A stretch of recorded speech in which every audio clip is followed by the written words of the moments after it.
Hey Gemini, can you explain the part I have selected? Of course, the part you've selected talks about exuberant granulation, which is when there's too much of that bumpy reddish tissue during wound healing.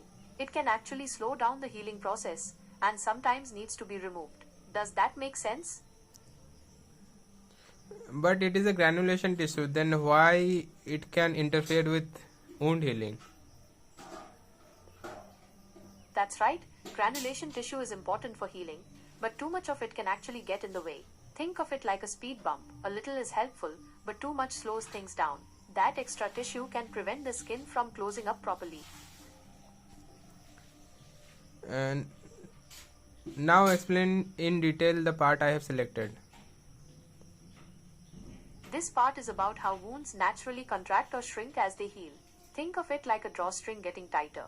It helps close the wound. But sometimes, especially with severe burns, this contraction can be a problem, causing deformities or tightness that limits movement.